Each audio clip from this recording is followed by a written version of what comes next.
Reconstruction when you go back to your classrooms next week. So I just kind of want to see where we are, okay? So what can you tell me about slavery in America? So raise your hands and don't be shy. There are no wrong answers. We'll discuss it. Oh, we have shy class. Yes, yes. Oh, I thought she was saying me. I was like, You're good. Okay, how did slavery begin in America? Oh, you can sit down. It's okay. If it comes to you again, let me know. Yes, ma'am. An African American decided to sell his own people, I think. An African American decided to sell? No, I mean an African. From Africa? Yeah, a person from Africa decided Okay. to sell his own. All right, so Africa, Yeah. the trade began in Africa. All right. Anybody else? That's okay. All right. So we're gonna talk about just a few things. The main thing that I want you to understand about slavery, the institution of legalized slavery in the United States, it did not happen overnight. I think there's this picture in our brains when we hear the word slavery, there's an image that comes to mind. Deep South, cotton fields, big plantation house, little small shacks where the slaves lived. That's sort of the picture in our minds, but that is not how slavery began in the United States. Slavery began before we were the United States, all right? It began in the British colonies, and it was very, very gradual. It did not happen overnight, okay? So I want you to understand that if you were an African who was brought here in colonial America, you actually had the anticipation of one day being free, of your children being free. Slavery, race-based slavery, did not occur just like that. It happened by those colonies passing laws that created what we know today as race-based slavery in the United States. So it was very gradual. Okay, let's look at the first permanent settlement founded in Jamestown in Virginia, 1607. Okay? What happens? You have all of these Europeans who are coming over to the New World and they're wanting to set up shop here, right? Well, what are they going to do in order to set up shop here? What do they need to do? What do you think? Common sense? They got to clear a lot of forests, right? They got to clear the land so they can plant the crops, so they can build the homes, the businesses, right? That's going to take a lot of labor. Well, guess what? White European settlers are outnumbered exponentially by whom? Native Americans, yes. And they were the first slaves here in the New World. The Native Americans. Unfortunately, the Native Americans, that's not enough because those Europeans brought disease with them, wiped out entire nations of Native Americans. So the Native American workforce is not reliable. They need a lot of labor. They're hiring indentured servants from Europe, poor people who want to come to the New World, want another opportunity, more opportunity. So they're hiring indentured servants. That's not enough either. So where do they look to next? The model that's been set up from the Caribbean is slavery. That's what, unfortunately, they're going to decide to do. Okay? Now let's just look at Virginia. All right? Just 3 dates here. May 24th, 1619. And pay attention to the dates. And you'll see how this was very gradual. The first Africans were brought by force to this country. There was a Dutch cargo ship that had actually pirated, yes, pirates, a Spanish cargo ship.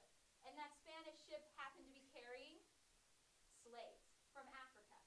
So the Dutch, the shipmates, they needed supplies, so they traded supplies for those Africans.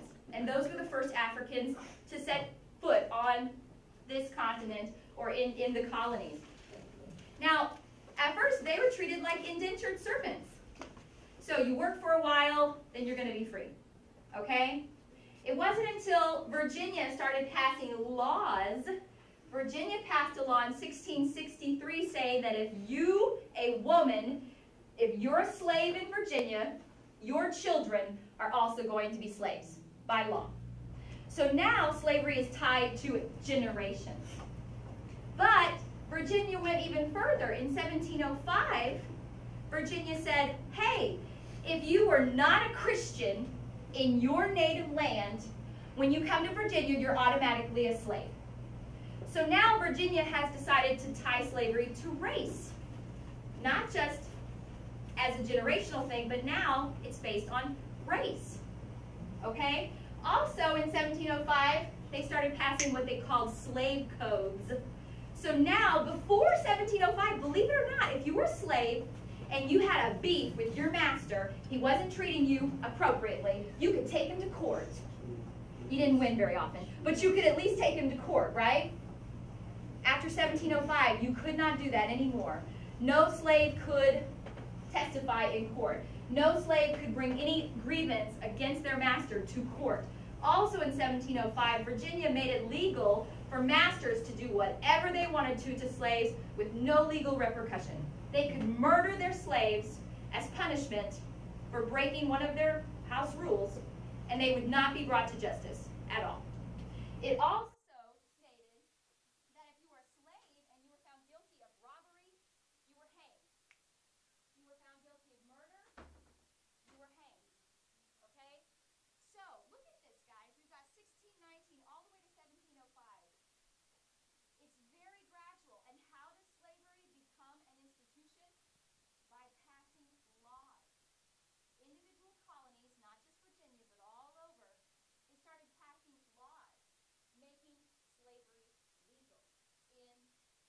what was then the British colonies.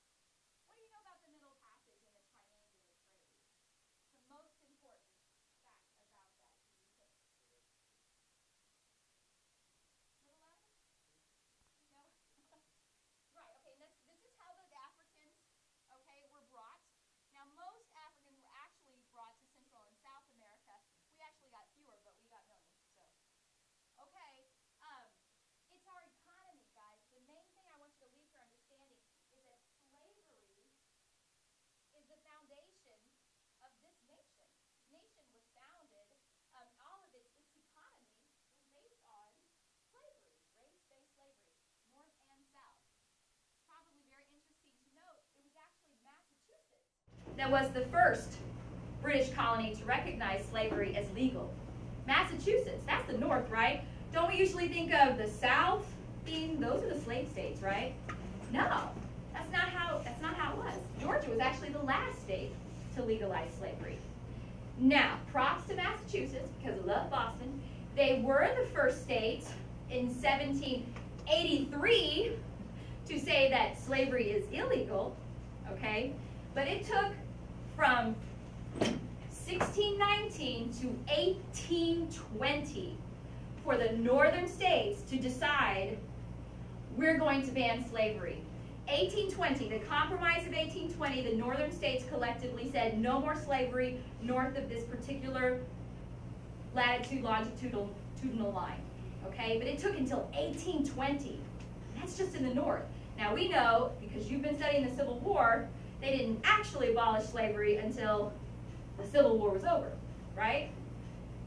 Okay, so again, it's very gradual, and it went from recognizing Africans as indentured servants, just like the poor Europeans who were coming over here as indentured servants, to all of a sudden our colonies deciding we're going to tie slavery to race and subjugate people because of the color of their skin. And that's it. That's the only reason. So this is a quote by a former slave, Mr. Equiano, and you can look up his biography, his autobiography. Is not the slave trade entirely at war with the heart of man? Says a little bit more. When you make men slaves, you compel them to live with you in a state of war. So if that is true, and you agree with Mr. Equiano, we were in a state of war for centuries before that war ended. And we might even be fighting that war still today because of racism. All right, so we are very, very lucky today. We have a former slave who is going to speak to you all, and we're going to get to hear his story from his perspective with his own words.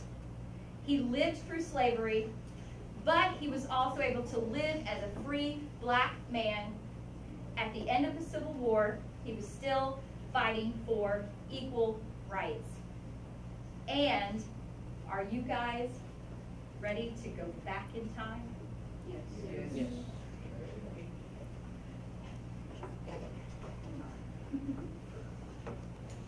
Good afternoon, everybody.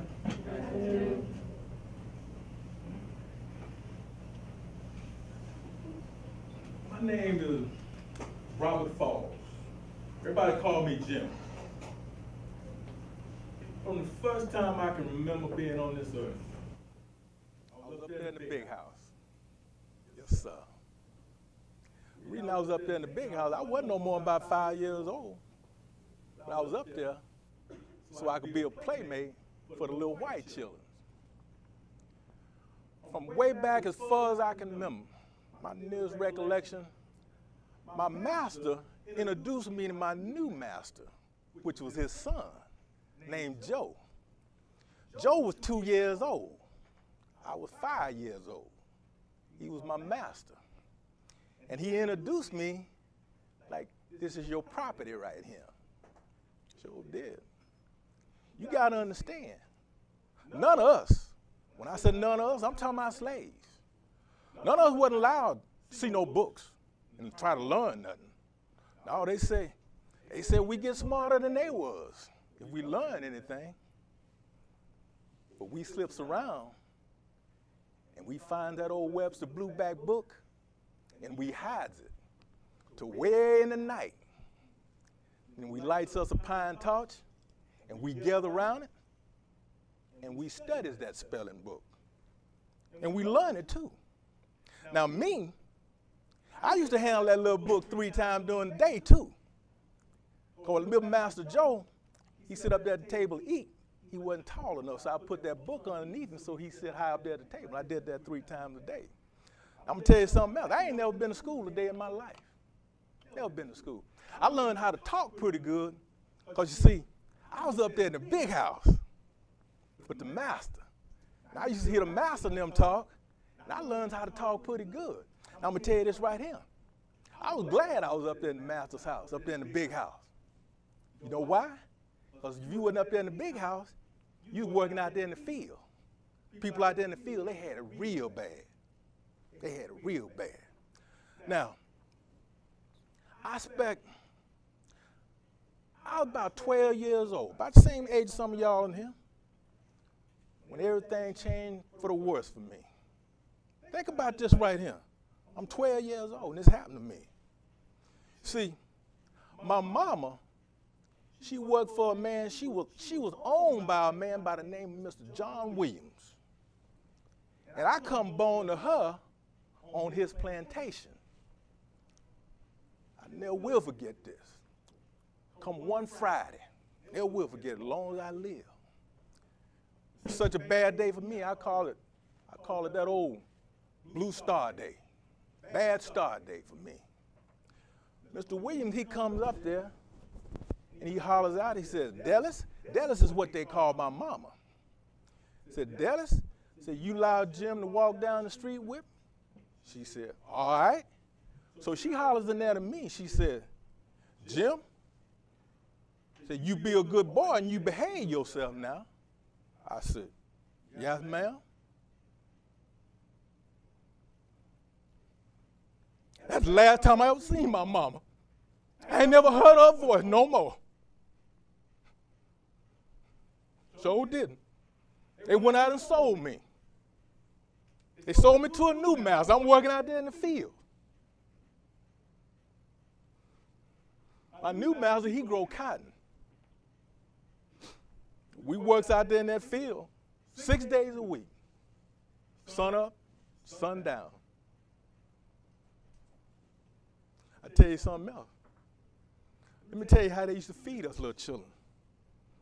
I ain't telling you about something I heard. I know this. They used to put our food in a little box, in a little trough. Then they shove it underneath the house. The food wasn't nothing but cornmeal mush and beans. And old foreman, he come by and he get that cornmeal mush and beans. He pour it in that box and he pour it in that trough and he shove it underneath that house. Y'all done seen hogs and cows and horses, how they sit around the trough and they eat their food? That's what we did when we was children. I ain't telling you about something I heard. That's what we used to have to do. Bells and homes.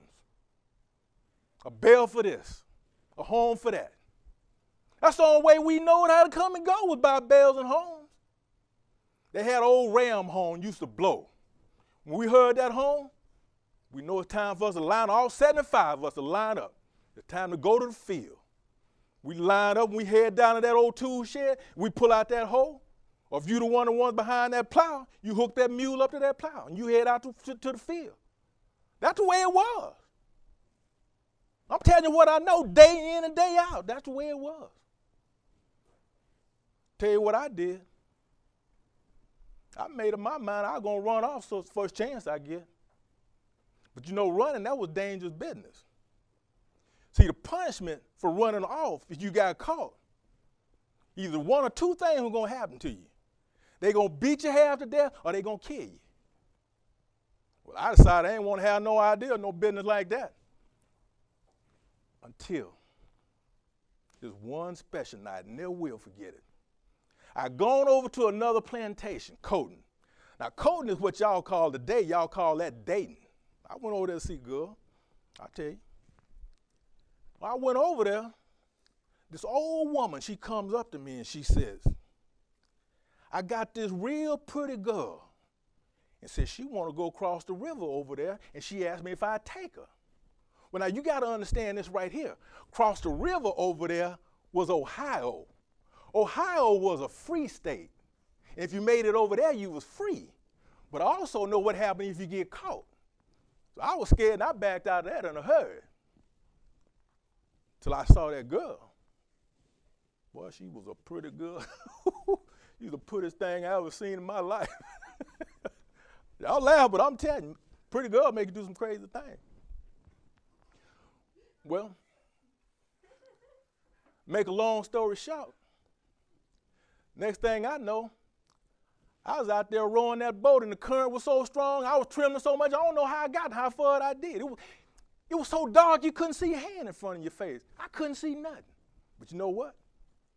I could feel that girl's eyes. I could feel them on. I was steady rowing. I was rowing and I saw a light in the distance, a long light in the distance. And I rose over to it. And these two men, they reached down and they grabbed her. Well, I started trembling and shaking all over again. I started praying until man reached down there and grabbed me on the shoulder and he said, hey, boy, you hungry? Boy, I was glad to hear that. It means there was friendly dudes there. So that was my first trip across there. And I can tell you this right here. It took a long time for me to get that scared feeling out of me, but I finally did. And then I started making trips across there again. Sometimes I take two runaway slaves. Sometimes I take 3 runaway slaves. Sometimes I took a whole boatload of them. It got so, I used to make 2-3 trips a month. But I tell you what I never did see. I never did see who I was carrying over there. You know why? I could only do it on what they call black nights. Black night was when the moon wasn't shining. You couldn't see nothing. You couldn't see your hand in front of your face because you didn't want to get caught. And that's when I take them over there. But see, I know the question some of y'all got right now is what did you do with them when you got them over there to the other side? Well, that's a good question. Over there on the other side, they had a man over there by the name of Mr. Rankin. I think his first name was John. Yeah, Mr. John Rankin. He a Presbyterian minister. And Mr. Rankin, he had a regular station on his place strictly for runaway slaves. And this is the way the thing worked. See, we over there in Virginia, slave state, in Kentucky, slave, if you got in that boat and you make it over there to Ohio, you free. Mr. Rankin, you make it over there, Mr. Rankin gets you, and he stretch you around town, up and down the street. Ain't nobody bother you because you're free. But I tell you something else. Ain't nobody stay in that part of Ohio, I guarantee you that. You know why? It's too dangerous. It's too dangerous. You be walking around there one night all free and stuff, all of a sudden you feel a hand over your face, they drag you back down to that river, next thing you know, you're back in slavery the next morning. And I tell you this right here, ain't nobody in the world ever had a chance to know the misery of a runaway slave who got caught. You didn't want to know that, I guarantee you that. Now I hear tell about 2,000 runaway slaves climbed them steps there from the Ohio River up to Mr. Rankin Place, up there to Freedom. Now see, Mr. Rankin Place, his house was in a little town called Ripley, Ohio. Now that was one of the stops on the Underground Railroad. Now I know y'all heard about the Underground Railroad, you done read about that. That was one of the stops on it right there. Well, I finally made that trip up them steps to Freedom myself. As a matter of fact, that's how I met Mr. Frederick Douglass. Y'all heard of Mr. Frederick Douglass, haven't you? That's where I met him at. Sure did. I was free, so everybody was after me and said, well, won't you tell your story? Won't you work with them abolitionists and try to convince everybody that slavery was evil and that they need to stop it right now? Well, I did everything I could. I even used to travel with Mr. Douglass. Going around, I was telling my story to everybody. But then, in March 1863, Mr. Douglass sent out a call to arms for all those who were willing to come and do our part in the war. See, the Civil War was about to kick off. I ran out and I joined the United States Army. Sure did. See, it was legal then for the Union to recruit men like me. But we were still separated from the white soldiers. See, I was in an all-black unit, but all my officers and all the leaders, they was white. Sure was. Never will forget it. Yes, sir, buddy. Company E, 4th United States Colored Infantry. Yes, we was. We were proud, too. You know what our assignment was? We guarded the nation's capital. Sure did. Sure we did. That's what we did. That's what I'm talking about.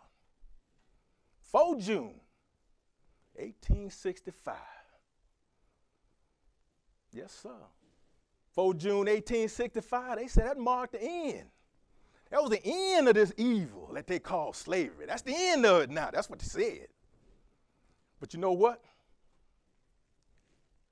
I agree with Mr. Douglass. We still got a fight in front of us. Maybe even harder one at that. Our work ain't done. Just like Mr. Douglass said. Mr. Douglass said a black man ain't never even had the right to keep or bear arms. Never even had that right. I know the war's over and the Union won, but the legislatures of the state, they still had the power to keep us from bearing arms. So what difference do it make? I got a question for all y'all. Somebody tell me this right here. The Constitution. The Constitution is good enough for them to say that they protecting it, but its words don't mean the same thing for men like me. How that work? Huh? Anybody tell me that? We don't need no America where we got people up there in the White House, and they more generous than they are just. We need something that's gonna last. I ain't standing before you asking for no charity. I want justice. I want the same constitutional protection given to everybody else in this country. I want the freedom to assemble. I want the freedom to speak. I want the freedom to vote. And I want the freedom to bear arms. I'm a citizen of this country just like everybody else. Why shouldn't I have them rights? I see all you bright-minded children in here. Some of y'all gonna be pilots. Some of y'all gonna be firemen. Some of y'all gonna be anything y'all want to be. But you know what I want to do? You know what I dream about? Let me tell you, I'm a grown man. You know what I dream about every night? I dream about voting. That's all I want to do. I want to see what freedom feels like just one time. See, I don't think a man is really free unless he can vote, don't you? Yeah.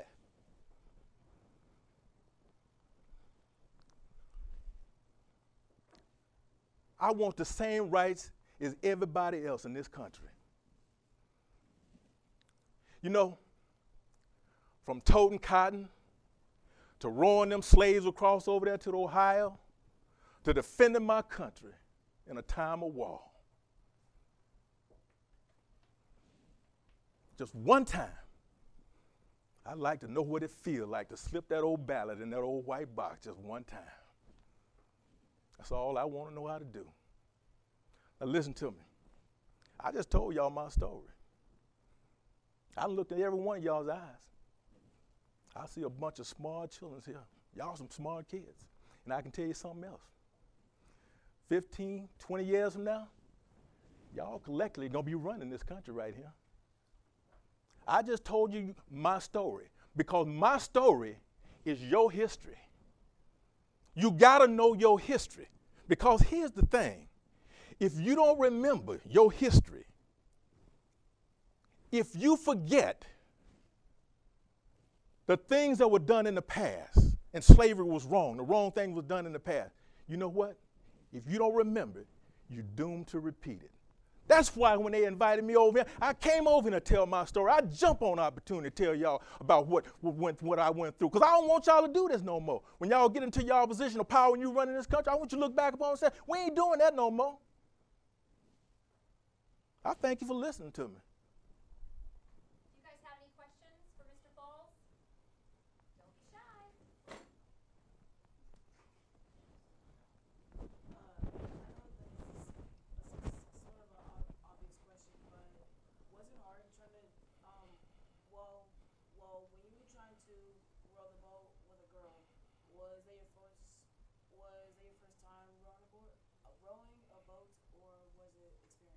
No, I'd already rowed a boat before. I ain't never rowed nobody freedom before, but that was my first time going across there to the Ohio for freedom. But that was my first time doing that. But I done rowed boats before a lot of times. We be out there fishing all the time. Who's next?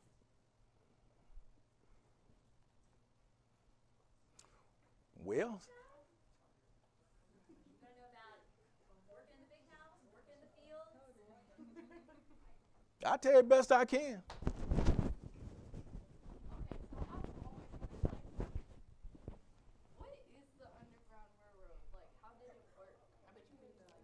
Well, contrary to popular belief, it's not a train underground. What it is, it's a series of stops. And when you travel between these stops right here, you got to travel under darkness so nobody see you. That's why they call it underground, because if you got an underground railroad, can't nobody see you. Yeah, you do it at nighttime. You travel between these stations. That's why they call it underground railroad. Nobody was outside, like, watching. Oh, yeah, you're going to run into people. That's when you hide. You hope you see them before they see you. But what about masters and stuff? They never caught you? Well, they ain't never catch me. They caught some of them. That's how we know they got beaten, they got killed. They caught some of them. They ain't catch me, though. I was too slick for that.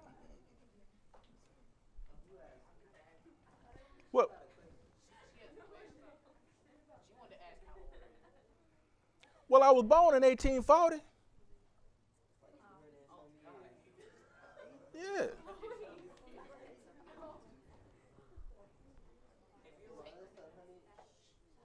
Shh. Let's listen up. Let's give him some courteous here. Let's see what he got. Question he got there. Go ahead. If you were caught by your masters and you were still alive by then, what would you think would happen After they caught me? Oh, I know what happened. They beat me half to death, or they killed me. That was one of the two. Huh? If I did what now? What if you didn't die? Like, what happened after that? Well, they probably would let me get well and send me back out there to the field. But more than likely, they're going to kill me. Because runaway slave, they look at them and say, well, they probably ain't good for nothing no more. So if they get well, they're going to run off again. But chances are they'll beat you to death, beat you half to death, or they kill you, one of the two. You didn't want to get caught. That's why I was so nervous. But y'all some smart kids. I like to see that. I'm glad they sent me this class right here. Because I'm looking in your eyes. Now I see what's going to be running this country. You know what? Before I leave, I want to tell y'all something. Listen to me. I want everybody to listen to me. It's very important because when y'all start running this country right here, I want you to think about old Robert Fall, old Jim, sit here and he told me about this right here. And don't you ever forget this right here, what I'm about to tell you right now. If I could live my life all over again, I'd rather die fighting than to live 1 minute as a slave. Thank you.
He had to reintegrate a rebellious population, and believe you me, they were still very rebellious. So he had to reintegrate them into American society, American politics, but at the same time, he had to integrate a formerly enslaved population into an America that they'd never really had any kind of freedom in before. That's a gigantic, a monumental task. And Abraham Lincoln was a Republican, a moderate Republican. He had a plan, he had a vision, but what happened to him? In 1865, he was starting, and he got shot. He was assassinated. So lo and behold, we're left with Andrew Johnson, arguably one of the worst presidents in American history, okay? So this guy then, who was a Democrat, Southern Democrat, anti-landowner, which we would think is good, right? And then you had a Congress filled with radical Republicans who were ready to say, freedom for all the blacks, let's equal rights for all the blacks. So you had this radical Republican movement, you had these Democrats in the South. The Republicans refused to seat them in Congress. Said, nope, sorry, nope, not gonna happen. So you had this huge majority of Republicans who were gung-ho, and they were like, we are going to change the face of America. So they start passing these amendments to the Constitution. They make it law now. So 1865, African Americans, they're citizens, equal to any other citizen, all right? United States citizens, they have the same rights, okay? Then we give African American men the right to vote, all right? Not till 1869. Women, we don't get that right until 1920, sorry. But anyway, so now you've got blacks who are serving in public office, blacks who are voting. It's a cool time, and I'm excited for you all to learn about it, okay? But here's the thing. It died out. The Republicans lost their steam because you had to enforce these new laws. So they had to send Union troops to the South to make sure these Southern landowners were letting blacks vote and letting them have equal say. So, but that's expensive, right? So once those troops are taken back, what do you think is going to happen? Congress is going to be filled with old white guys again. The Democrats are let back in. And now your southern states are going to start passing what they called black codes. And that's going to turn into Jim Crow laws. And they're going to make it almost impossible in the South for blacks to vote. And that's why we ended up having to have the civil rights movement. So I want you, when you talk about this, because this is very interesting to me, so when you guys go back and study, I want you to think in your mind, I've always wondered what it would have been like, because there were these radical Republicans who wanted to do one more thing they didn't get to. They wanted to take all the land away from the plantation owners by force and give it to the ex-slaves. Now, had they done that, it was very politically incorrect at the time, but had they gone ahead with that plan, how different would our America look today if they had done that? Just think about it. Like I said, it's a contentious point, but Reconstruction's a lot of fun. Okay, what I'm going to do now is I'm going to bring back in Armour Brown. He is the actor who plays Robert Falls, and I want you to be able to talk to him as an actor. You'll be able to ask him questions as himself, and he has a really interesting story about sharecropping, which also came to be during Reconstruction, and he has a personal story about that. So get your questions ready.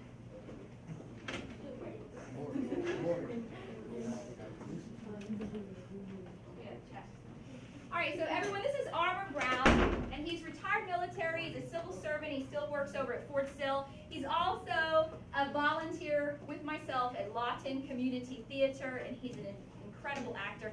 Did anyone see Driving Miss Daisy last year at Lawton Community Theater, by chance? How about a couple of years ago they did To Kill a Mockingbird? Anybody see that? Did you see that? He was Tom Robinson. Do you remember? You do. Okay, good. All right, so I'm going to let him talk about himself. Well, as I stated, as Robert Falls, I'm glad I had the opportunity to talk to you guys, because you guys are impressionable. And as I look at you, I see a lot of brilliance out here. Now, let me tell you about the cotton picking that I was talking about, because most times people associate that with slavery. It's what they did in slavery time. They picked cotton. But I stand before you today to tell you that I picked cotton when I was a kid. I lived on a plantation, in a shack, just like slaves. As a matter of fact, you could call us modern day slaves. We got paid for it, but it was so minuscule. For every 100 pounds of cotton that we picked, we made $2.50.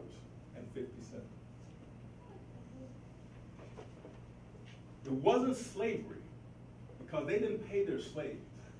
They paid us. So it was modern day slavery. Now let me ask you this. Slavery was based, we had a race of people that came over, and they were better at warfare, I understand, but they thought it right that if you weren't the same color as me, then I am superior to you, and you are inferior to me. Does that sound like it could be right any kind of way? Should you look at me, anyone, look at me, and say, Armour, you're black. You are inferior to a certain race of people. Does that sound right? No. Should you judge me by the color of my skin? No. What should you judge me by? The way you act. How many of you heard of Martin Luther King? How many of you heard of his I Have a Dream speech? You know, I can remember where I was when he said that speech. But you know what really tore my inner being? When he talked about his 3 little children. This is what he said in his I Have a Dream speech about his children. He said, I have a dream that one day my 3 little children will live in a nation where they will not be judged on the basis, they will be judged on the basis of the content of their character and not the color of their skin. So should we not just judge someone by their character and not by their skin? See, I'm talking to you because you're going to run this country right here. And I don't want you to look at anyone that's not of the same persuasion as you, not of the same race as you, and say, I can make a difference between them because they're inferior. I want this to be the takeaway from everyone because you're the leaders. I told you about my history. It wasn't a good one. We can't go back there. And I'm trusting you that you're going to take this generation and you're going to go forward. And we're not going to look back. We're not going to forget what happened back there, but we're never going to repeat it again. Do I have your word on that? Yes, sir. Thank you. You got any questions for me? Yeah, you can ask Armor any question you want. About acting, about military service, about coming here today. Yeah, I picked cotton. We had, from the first day that I can remember being on this earth, I was probably about 2 years old. I was too young to be in the cotton field. So they put me in the cotton house where they empty all the cotton. When they get through picking it, they weigh it, and they put it in the cotton house. Well, they laid me up in there, so I'm laying up there looking at the stars because I can't do anything. I'm too young.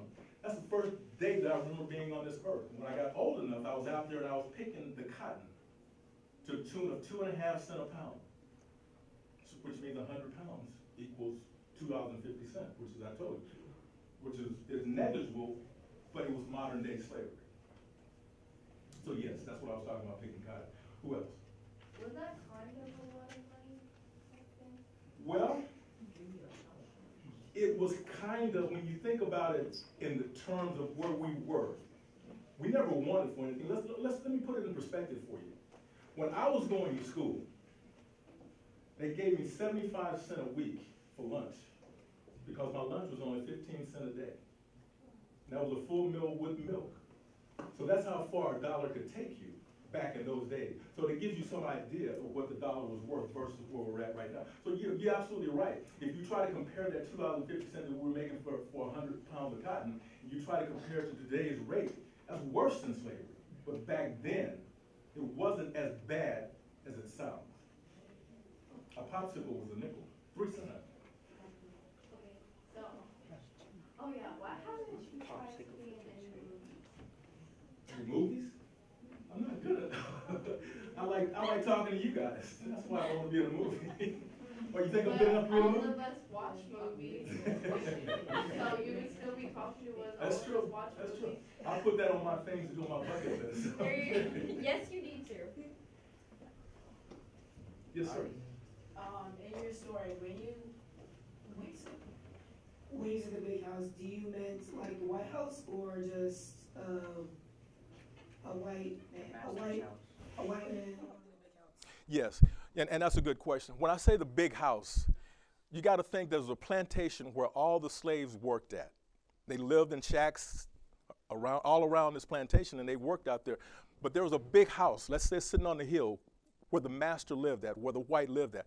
He lived there with his black slaves, and the ones that lived in the big house, those are the ones that had it good, because they could eat what was being cooked in there. They had, they were out of the elements. They weren't in the fields. So I was up there because my mother was working, and she was washing dishes, cooking, cleaning, and taking care of all the family and all that. And so I was hers, and I was so little I couldn't go anyplace else. So I get to hang around and be a playmate for the little white children when they came out. So that's what that was all about. Okay. Any other questions of me? Go ahead.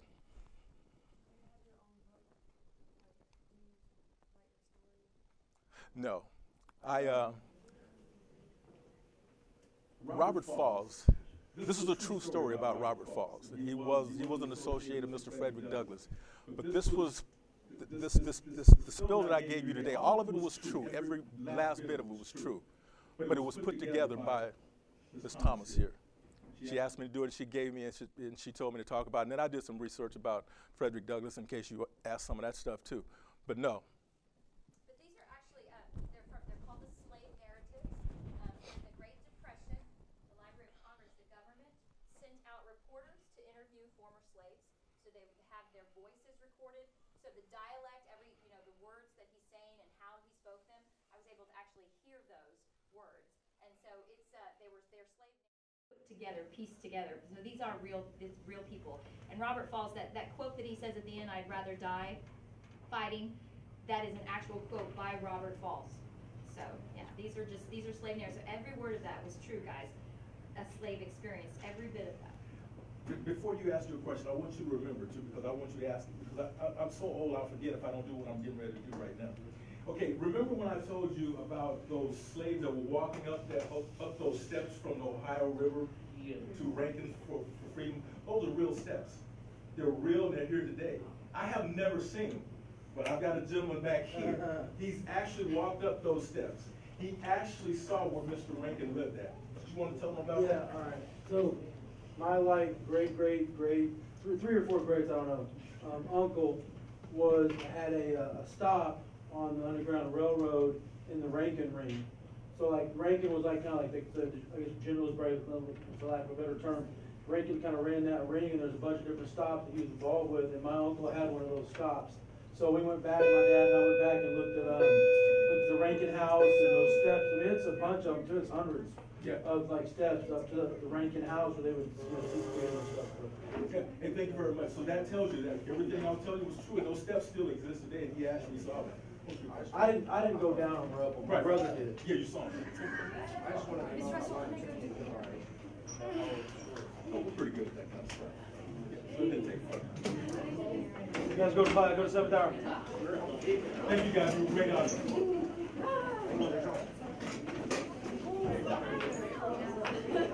Yeah, I drove the car down to pick him up.